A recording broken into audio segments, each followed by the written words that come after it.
Fried chicken strips in orange sauce ang ating gagawin ngayon.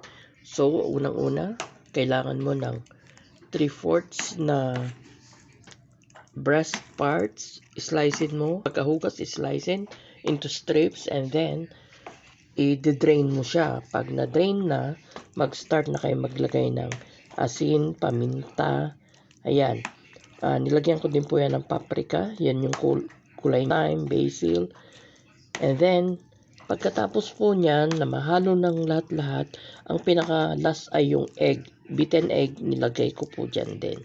After niyan ay nilagay ko na siya sa freezer ng mga 30 minutes para ma-absorb muna yung kanyang lahat ng pampalasa.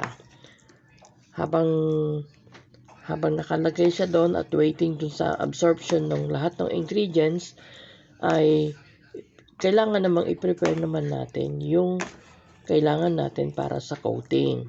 Ayan. Para po sa coating, ito po yung ginagamit ko na breadcrumbs. Ayan. And then, ang style ko ng pagko-coat ay iniisa-isa ko po yung bawat parts na i-coat para evenly coated and evenly distributed ang kanyang mga coat. Ayan, ganyan ko po. Ang technique ko lang ay gumagamit ako ng tinidor para hindi madikit sa kamay. Ayan. O sa mga daliri. Pag tinidor kasi tutusukin mo lang, mas madali.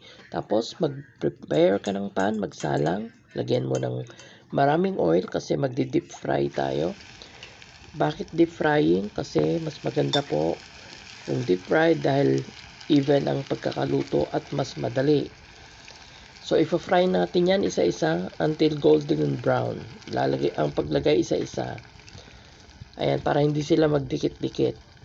So, pagkatapos niyan, kapag naprito na lahat, ang next naman na ipa-prepare natin ay yung kanyang sauce, orange sauce. So, magigisa lang. Magigisa ka, bawang sibuyas. And then, yung pampalasa na ilalagay mo pa, paminta, asin. Tapos lagyan mo ng tubig, pinakasabaw niya, kung gaano karami yung gusto mo. 1 cup or 2 cups.